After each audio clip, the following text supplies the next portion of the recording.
Do you know about the disappearance of an American tourist in Aokigahara forest in 2019?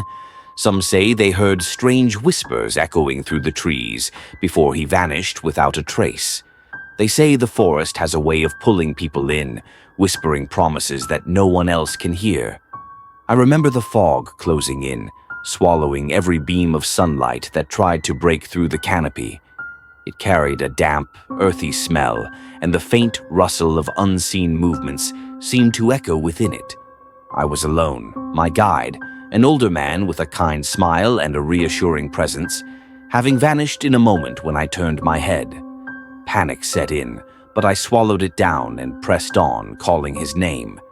Each step I took, the forest seemed to grow denser, the trees leaning in as if to hear my heartbeat, their twisted branches curling like skeletal fingers, and their trunks shifting ever so slightly, as if alive and watching.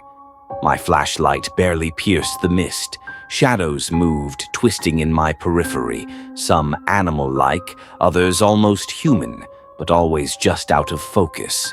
A rustling to my left made me freeze. "Who's there?" I whispered, my voice swallowed by the oppressive silence. I could swear I saw a figure, a gaunt face peeking from behind a tree, its hollow eyes staring right into mine before it disappeared again. It wore tattered, mud-stained clothes, and a thin, skeletal hand clung to the bark as if to steady itself. The air was cold, too cold for that time of year, and it smelled of earth and decay, with a subtle metallic tang that felt out of place. I stumbled upon an old rope, frayed and twisted around a low branch.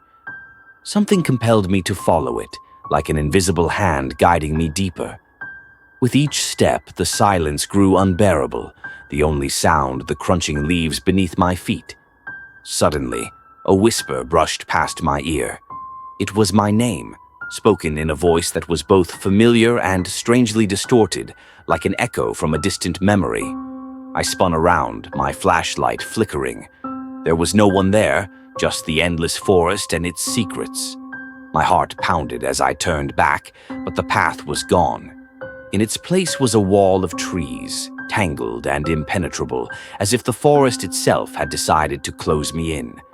I felt a presence behind me, cold breath on my neck, and the faint sound of raspy breathing, like someone struggling to draw air. Slowly I turned, and there it was, a figure, pale and spectral, its gaze empty and unseeing. It raised a hand, pointing somewhere behind me. I hesitated, fear creeping through me, but turned to look.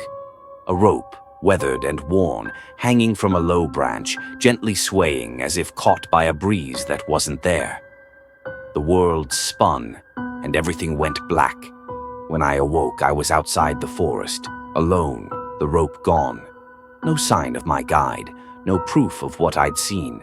Just the oppressive silence of Aokigahara, still whispering from a distance.